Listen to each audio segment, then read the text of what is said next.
अस्सलाम वालेकुम मतीउल्ला जान एमजे टीवी आपको ब्रेकिंग न्यूज़ दे रहे हैं। आज 5 रुकनी बेंच ने जब दोबारा इलेक्शन की तारीख में तब्दीली के हवाले से इलेक्शन कमीशन के अख्तियारात के खिलाफ पाकिस्तान तहरीक इंसाफ की दरख्वास्तों की समाअत शुरू की तो समाअत के आगाज में ही कुछ फुलझड़ियाँ छूटी, फायर क्रैकर्स हुए कमरा अदालत के अंदर।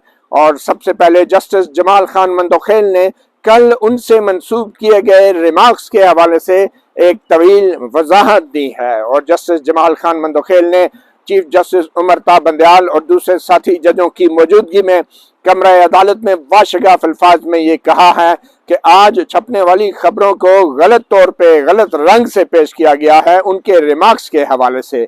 और जस्टिस जमाल खान मंदोखेल ने कहा है कि वो अपने उन 3 दूसरे साथी जजेस के हमरा अपने फैसले पर कायम हैं।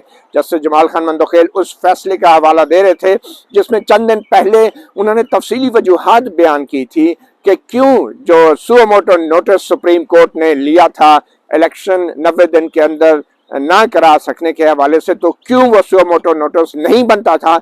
और जस्टिस जमाल खान मंदोखेल ने कहा मैं आज भी अपने फैसले पे कायम हूं कि 4 जजों ने उस सुओ मोटो नोटिस को मुस्तरद कर दिया है। और यही वजह है कि chief justice Umar Ata Bandial, मुअज़्ज़ज़ chief justice Umar Ata Bandial आज तक उस फैसले के हवाले से ऑर्डर ऑफ द कोर्ट जारी नहीं कर सके। ऑर्डर ऑफ द कोर्ट क्या होता है? ऑर्डर ऑफ द कोर्ट होता है कि तमाम जजेस अपनी मुख्तलिफ राय के बावजूद आखिर में एक सफ़े के ऊपर दस्तखत करते हैं और ये बताते हैं कि किस मामले पर उनकी राय क्या मुख्तलिफ है और क्या है। और जिस मामले के ऊपर जजों की अक्सरियत इत्तफाक करती है वो ऑर्डर ऑफ द कोर्ट होता है। मगर आज तक chief justice Umar Ata Bandial, justice Jamal Khan Mandokhail ने कहा कि आज तक मुअज़्ज़ज़ chief justice order of the court जारी नहीं कर सके। तो जस्टिस जमाल खान मंदोखेल ने इलेक्शन कमीशन के वकील से पूछा जो रोस्टर पे मौजूद थे, एडवोकेट इरफान कादिर जो कि रोस्टर पे आए थे, तो उनसे पूछा कि सबसे पहले इलेक्शन कमीशन ये बताए कि जब सुप्रीम कोर्ट का ऑर्डर ऑफ द कोर्ट ही नहीं था उन 7 जजों का जो बुनियादी तौर पे जिन्होंने सुओ मोटो की कार्रवाई की थी, तो वो ऑर्डर ऑफ द कोर्ट के बगैर इलेक्शन कमीशन ने नई तारीख और नए शेड्यूल का ऐलान किस हैसियत में किया? किस कानून और किस आइन के तहत इलेक्शन कमीशन ऑफ पाकिस्तान ने ये शेड्यूल जारी किया था 30 अप्रैल वाला, और कैसे सदर पाकिस्तान ने वो तारीख का ऐलान कर दिया जब ऑर्डर ऑफ द कोर्ट ही नहीं था? तो जस्टिस जमाल खान मंदोखेल आज एकदम से उन्होंने बड़े वाशगाफ अल्फाज में ये कह दिया कि वो अपने फैसलों पे कायम हैं। और ये सब जानते हैं, जस्टिस जमाल खान मंदोखेल ने कहा ये सब जानते हैं कि वो 4-3 का फैसला था और 4 जजों ने सुओ मोटो के हवाले से वो दरखास्तें जो थी वो मुस्तरद कर दी थी और 4 जजों ने 3 के मुकाबले में करार दिया था कि सुप्रीम कोर्ट ऑफ पाकिस्तान जो है इन दरखास्तों को नहीं सुन सकता। तो जस्टिस जमाल खान मंदोखेल ने आज भरपूर अंदाज से अपने कल के रिमार्क्स से जो एक गलत तासुर पैदा हुआ था, और वो रिमार्क्स क्या थे जो आज अखबारात में छपे जिन पे जस्टिस जमाल खान मंदोखेल को एतराज था?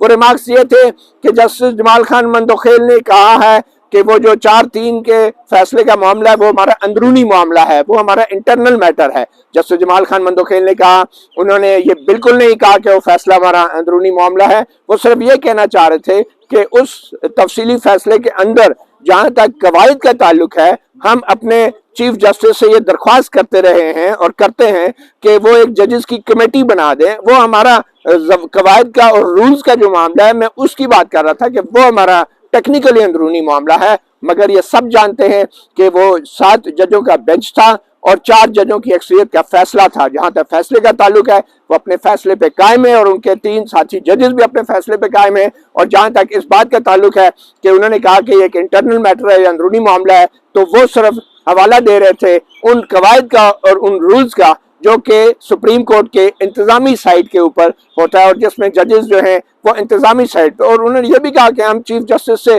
तवील अरसे से ये कहते रहे हैं कि इस हवाले से जो है रूल्स वाजे किए जाएं, रूल्स बनाए जाएं।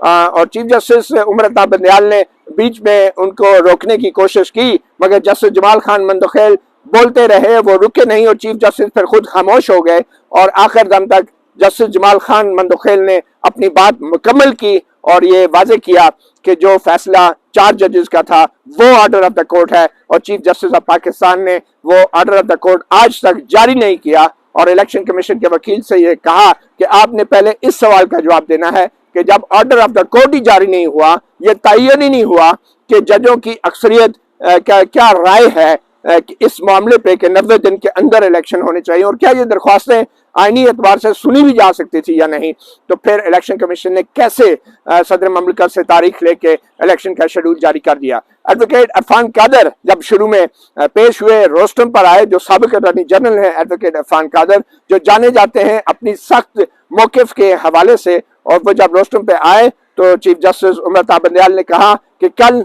आपके इलेक्शन कमीशन के एक वकील ने हमसे वादा किया था कि वो कोई दस्तावेजात जो हैं रिकॉर्ड पे लाएंगे, वो आपके दस्तावेजात कहाँ हैं, आपने वो रिकॉर्ड पे क्यों नहीं पेश किए। तो एडवोकेट इरफान कादर साबिक अटॉर्नी जनरल ने कहा कि जनाब ये मेरी आज पहली पेशी है, मेरी फर्स्ट अपीयरेंस है, आप मुझे सुने इस मामले पे भी। तो चीफ जस्टिस ने कहा नहीं, आपके वकील ने, इलेक्शन कमीशन ने वादा किया था, और अगर आप उस वकील को सुपरसीड करके आए हैं, यानी उस वकील की जगह आए हैं, तो ये आपका काम था कि आप उससे मशवरा करते कि आपने क्या कमिटमेंट की है सुप्रीम कोर्ट के सामने। और आज आपके पास अगर दस्तावेजात नहीं है तो फिर दस्तावेजात को छोड़ें, आप दलाइल का आगाज करें। जिस पर एडवोकेट इरफान कादर भी थोड़ा तल्ख हो गए और उन्होंने कहा कि अगर सुप्रीम कोर्ट, अगर चीफ जस्टिस ये चाहते हैं कि मैं इलेक्शन कमीशन की वकालत ना करूं, कोई और वकील करे, तो जो चीफ जस्टिस जिस वकील का कहेंगे वही वकील आके आपके सामने वकालत कर देगा। मैं इस तरह की सिचुएशन में अगर मैं आपको पसंद नहीं हूं तो फिर मैं पेश नहीं होगा। और एडवोकेट इरफान कादर रोस्टम छोड़ के जाने वाले थे कि जस्टिस जमाल खान मंदोखेल ने उनको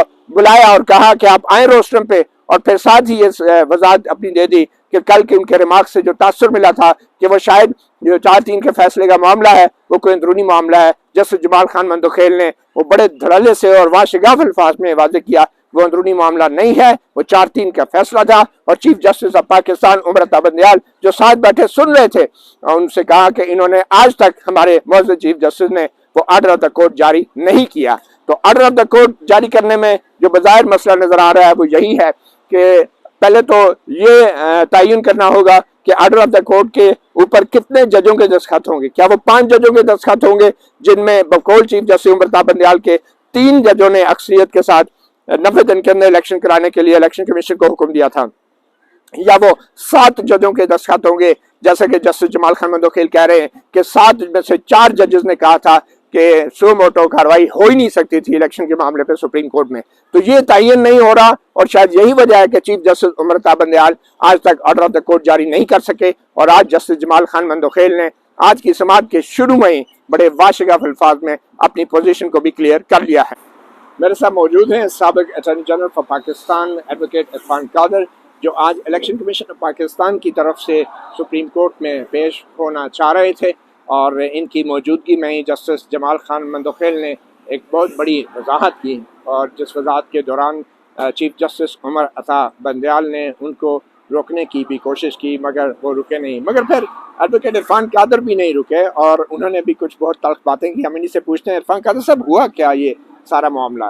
देखें, सबसे पहली बात तो ये है कि आपका ये कहना कि मैंने तल्ख बात की वो बिल्कुल गलत है। मैंने कोई तल्ख बात नहीं की, और आपने कहा कि इरफान कादर रुके नहीं, मैं रुक गया क्योंकि चीफ जस्टिस साहब को ये बात ही नहीं पसंद आई। मेरा मतलब रोस्टम में नहीं रुके, आप हट रहे। मैं जब रोस्टम पे आया तो उन्होंने कहा आप किसकी तरफ से हैं, मैंने बताया कि मैं इलेक्शन कमीशन को रिप्रेजेंट कर रहा हूँ।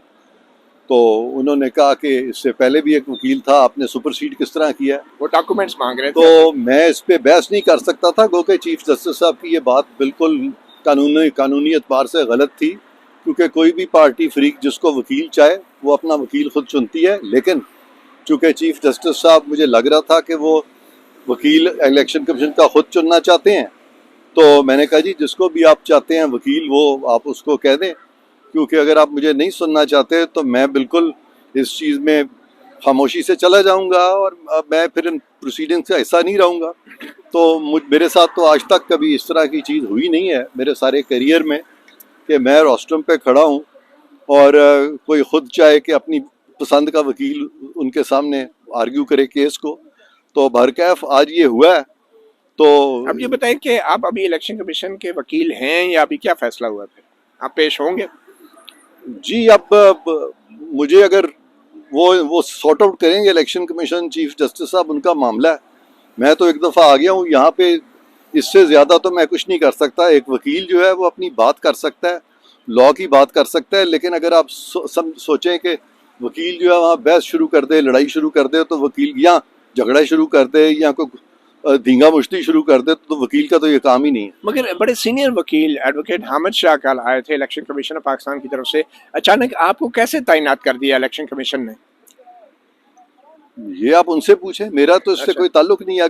कई दफ़ा होता है कॉन्फिडेंस अगर किसी भी इदारे का या किसी शख्स का किसी में ज़्यादा हो तो उसमें तो कोई गलत बात नहीं है, कोई गैर कानूनी बात भी नहीं है। वैसे भी आप फॉर्मर अटॉर्नी जनरल भी रहे हैं और आईनी मामलात पे नुमाइंदगी हुकूमतों की भी करते रहे हैं, तो आज इलेक्शन कमीशन का बेसिकली ये मौकिफ क्या था? जो इतने केस किए हैं कि जो यहाँ पे जो पहला केस हुआ था सुप्रीम कोर्ट में आर्टिकल 184(3) के नीचे फंडामेंटल राइट्स का, पहले केस में कॉन्स्टिट्यूशन एवेन्यू पे इस बिल्डिंग की ओपनिंग सेरेमनी के फौरन बाद सबसे पहला केस उसमें मैं पेश हुआ था। ये बताएं कि जस्टिस जमाल खान मंतोखेल ने कहा क्या वो आपसे मुखातब थे इस सारी वजाहत के दौरान? जी, उन्होंने बिल्कुल सही वजाहत की। उन्होंने कहा कि मेरे बारे में ये इम्प्रेशन गया है कि मैंने कहा कि ये सुप्रीम कोर्ट का इंटरनल मामला है, वो मैंने रूल्स के बारे में कहा था। मैंने वो जो हमारा 3-4 का फैसला है उसके बारे में मैंने कोई ऐसी बात नहीं की। तो फिर अब इलेक्शन कमीशन का क्या मौकिफ है? इलेक्शन कमीशन मैं समझता हूँ कि मैं उम्मीद करता हूँ कि वो अपना एक पावरफुल इलेक्शन कमीशन इमर्ज करेगी, क्योंकि इलेक्शन कमीशन मैं समझता हूँ इंडिपेंडेंट है और ये डेट के मामले में और इस तरह के सुप्रीम कोर्ट मदाखलत नहीं कर सकती कानूनी तौर पर। लेकिन अब ये तो चीफ इलेक्शन कमिश्नर ने देखना है कि उन्होंने आइंदा किस तरीके से कितना वो सुप्रीम कोर्ट का वो प्रेशर लेंगे या नहीं लेंगे, क्योंकि मैं समझता हूँ कि और तवक्को भी करता हूँ चीफ इलेक्शन कमिश्नर के कि वो आइन को ज़्यादा देखें और सुप्रीम कोर्ट को तो इख्तियार नहीं है कि इलेक्शंस को वो रेगुलेट करे। तो ये बताएं कि इलेक्शन कमीशन ने तो सुप्रीम कोर्ट के फैसले पे अमल कर दिया ना, अब तो अमल दरामद हो गया, तो अब तो कोई चारा नहीं है माशरा इसका कि आप इसको आगे लेके चलें? नहीं, वो तो सुप्रीम कोर्ट का कोई फैसला ही नहीं था। सुप्रीम कोर्ट ने तो डिसमिस कर दी थी वो पिटीशन 4-3 से। उन्होंने कहा था कि ये 184(3) के जुरिस्डिक्शन जो इन्होंने हर मखसूस हालात में तो चीफ जस्टिस और बाकी 2 जजेस जो उनके वो एक्सरसाइज ही नहीं कर सकते। तो इलेक्शन कमीशन वो ऑर्डर विड्रॉ कर रहा है अपना? वो अब इलेक्शन कमीशन को चाहिए अपने राय लें कानूनी किसी से और उसके बाद उसमें प्रोसीड करें अकॉर्डिंग टू द कॉन्स्टिट्यूशन। आपकी क्या राय होगी, आपका क्या मौकिफ है जो सुप्रीम कोर्ट में आप देना चाह रहे थे जो नहीं दे सके? नहीं, मैंने तो यही कहना था कि सुप्रीम कोर्ट की जुरिस्डिक्शन नहीं है, और मैंने ये भी कहना था कि ये जो तमाम मामलात हैं इसमें ख़ास तौर पे जस्टिस एजाजुल एहसन को जो उन्होंने इंक्लूड किया है, तो वो तो इसी मामले से तो वो रिकूज कर गए थे। इसी मामले से रिलेटेड एक केस में चीफ इलेक्शन कमिश्नर को बुला लिया था और उस वक्त बुलाया था जबकि उनके खिलाफ एक दूसरे केस में कुछ ऑडियो लीक्स आ गई थी और इतना शोर मचा था कि उस वक्त इन्हीं मामलात से वो उठ गए। और चीफ जस्टिस साहब का कमाल देखें कि उन्होंने उन्हीं को इस बेंच में इंक्लूड कर लिया और कह दिया कि ये मामला तो कोई डिफरेंट ही है, इसका कोई ताल्लुक नहीं है, इसको कैसे मुनक़ता कर सकते हैं उस मामले से, सवाल ही नहीं पैदा होता। तो आप ये कहना चाह रहे हैं कि इलेक्शन कमीशन ऑफ पाकिस्तान जो एक आईनी इदारा है वो सुप्रीम कोर्ट के एक मौजूद जज पे एतराज कर रहा था? इलेक्शन कमीशन नहीं एतराज कर रहा था, सारा पाकिस्तान एतराज कर रहा था। वो तो शोर मच गया था ऑडियो लीक्स के बाद, तो वो तो खुद ही उठ के चले गए फिर। हाँ, तो मतलब ये इलेक्शन कमीशन की तरफ से आपने फॉर्मली जस्टिस एजाजुल एहसन पे एतराज करना था? मुझे ज़रूरत नहीं है कि मैं हर चीज़ की इंस्ट्रक्शंस लूँ। वकील जो होता है जो बेस्ट पॉसिबल पॉइंट्स होते हैं, जो उसको फैक्ट्स और लॉ पता होता है, उसके मुताबिक वो पॉइंट्स रेज करता है अपने क्लाइंट के इंटरेस्ट में। तो अब इन हालात में कैसे देख रहे हैं इन प्रोसीडिंग्स को, ये क्या होने जा रहे हैं? मेरे बड़े तहफ़्फ़ुज़ात हैं इन प्रोसीडिंग्स के बारे में। अभी कुछ ही देर में कमरा अदालत में मजीद कार्रवाई भी शुरू होने वाली है। मतीउल्लाह जान, MJ TV आपको इस हवाले से अपडेट करते रहेंगे। इजाज़त दीजिए, अल्लाह हाफिज़।